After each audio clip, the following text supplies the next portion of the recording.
Welcome. In this video, I'll show you how to set up and deploy with Visual Studio Release Management. I'm going to explain both the release agents and the remote PowerShell. So what you need to actually get this going is you need obviously a TFS 2013 update 4. You need the Visual Studio Release Management tools, so the client, the agent, and a server, as well as enabling remote PowerShell on an agent. You need a build to deploy, and you need some deploy scripts. So how do you actually enable remote PowerShell on a target server? You can actually just run this command here on your remote agent. So you would run enable-ps remoting-force and then the winrm quick config-transport HTTP.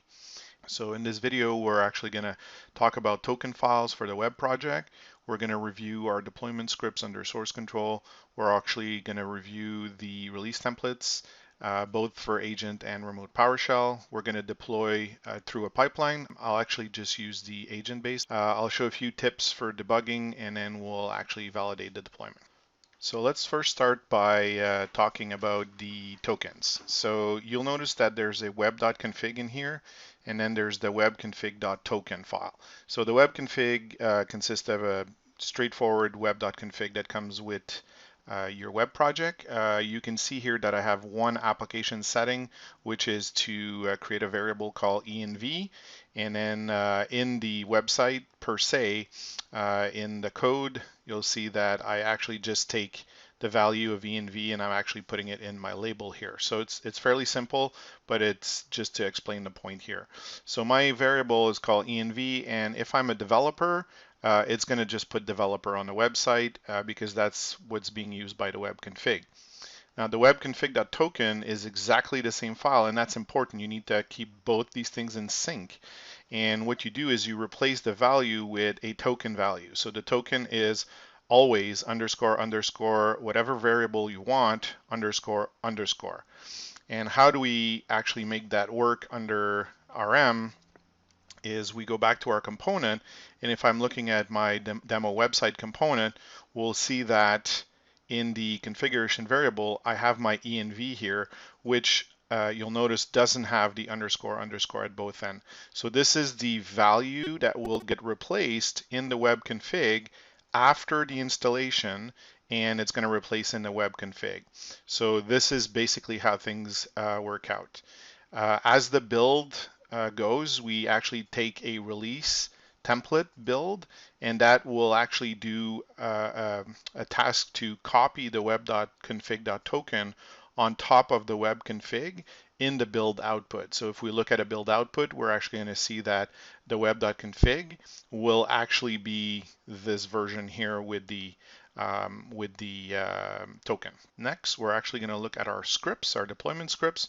And for our case, I'm actually going to look at both the agent-based script and the vnext script. So let's start with the agent-based script. Both of them are the same, but we don't need parameters when we're talking about remote PowerShell. So we'll look at that after. So the intent here is to pass in the name of the site, the port that's going to be used by the site, the source path, and the target path.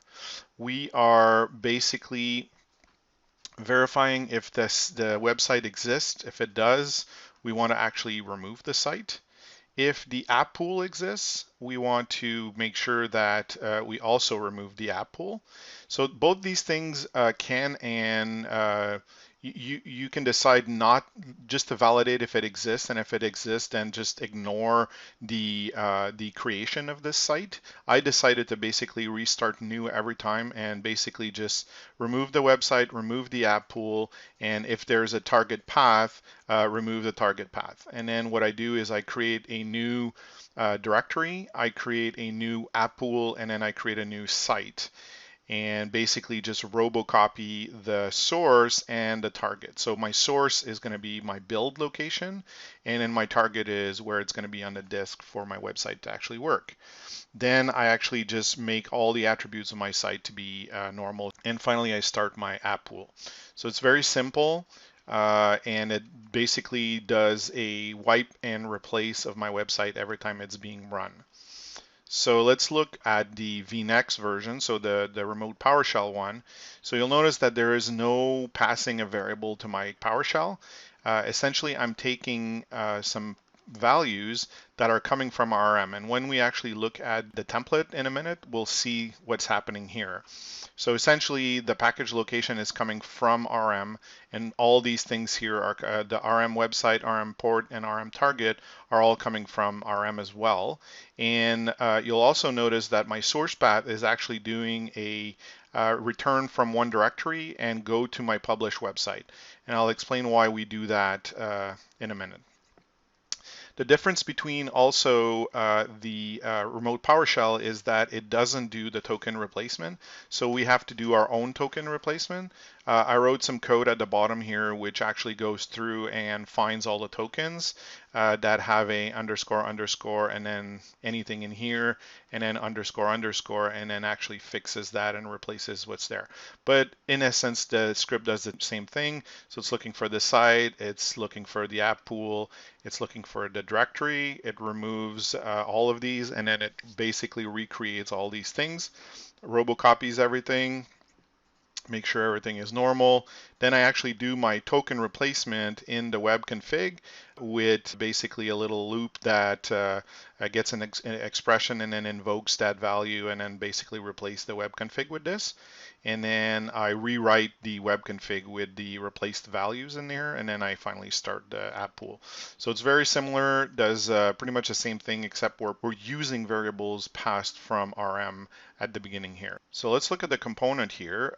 You'll notice that the source of this component actually goes to /ops script. And that's essentially why I'm using the ... to go back one level, because the build drop location is, if I actually open my build here and we actually look at the value here, we'll actually see that this is / drops demo website and then this value here. I'm actually going inside ops scripts. So I actually want to go back one level and then go to publish websites. And that's why the path to the target is actually going to be always ... Now the reason also for this is that if I was to just basically point to the drop location, which I could, then it would copy the whole content of the drop. So if my build drop is gigs in size, then it would copy gigs of data over to the target and then basically copy those gigs of data over to the the target location, so essentially doing a double copy, which I don't want to do. So that's why I'm actually just going to my scripts, which are 5K files, so it's not very big to copy over, and then I basically copy from the destination, which from the source, which is a share, over to my local value. So let's look at the agent-based template here. I'm going to actually open the demo website. We'll see that essentially to create this, I need to drop the agent on my template here, on my deployment sequence, and then basically drop my component in here. Once I open that up, essentially I want to run a PowerShell script, which is my deploy website agent, which we just looked at. This PowerShell script actually uses a name, so I need the name of my site, then the port, I'm going to use 10555, and then the source path, and you'll notice here that I have package location ... /publish website. So package location is an internal variable that basically points to the root of where my package is. So in this case, the root is going to be this build drop location /ops script. So this is now becoming package location. So because of that, I need to actually go back to and then go up to publish website. And then finally, the last parameter is target. So I want to go to C inet pub root, and then finally demo website dev2. And then my env, I want to replace my token with dev. And for that, I need to actually give it the same location as my target location. And what I can do is I can right click, copy, and then all the other location are exactly the same, but here instead of actually using dev, I'm actually using test, and I'm replacing test here, and I'm using another port. And it's the same for UAT and prod. Let's look at the vNext template, so the remote PowerShell version. So I'm actually going to open that. And here we essentially don't need to drag the server here. We just need to deploy the action. And my action is going to be deploy using PowerShell or remote PowerShell if you want. So if we open that up, we'll see that there's a lot more information here. I need to pick the server. So it'll be the agentless server if you want, or the remote PowerShell server. I need to actually put the user ID and password of who's actually going to run this PowerShell. Then which component do I want? So in this case, I want my demo website vNext. Here you'll notice that I just need to put the PowerShell, no dot slash, no parameters at all, just the PowerShell I want to run. And that's basically the difference. Those are other parameters that you'll see on the website. But essentially here we'll see that I have all the custom variables that I actually want to use. So my website name, the target path, the website port, and the package location is built into RM, so I don't need to pass it on. So essentially I'm doing the same thing here. I just open that up, and then we can see that I'm using test here instead of dev and etc. So very similar. They do pretty much the same thing. So now let's go back to agent base and let's just deploy. So I can just select the template I want to use, do a new release. This will pop up this new release window. And then from here, I can give it a name if I want to.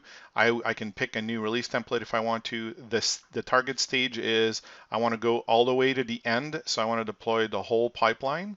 And then which build do I want to use? So I can actually select a build and then pick, let's say, the last 7 days, and then I see one here. So if I pick the last 14 days, we would see a little bit more builds here available. So I can pick an old one if I need to redeploy, but I can also just pick the latest, and that'll take the latest build, put it in here. And what I do is I just take that build and give that as the name of the build that I'm actually going to do, and I'm just going to basically hit start.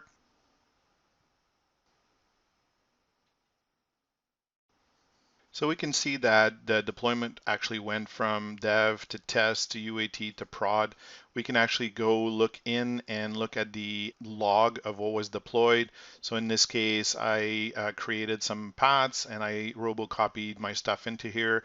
I don't have a lot of text, but I could add some more information as to how and what was deployed.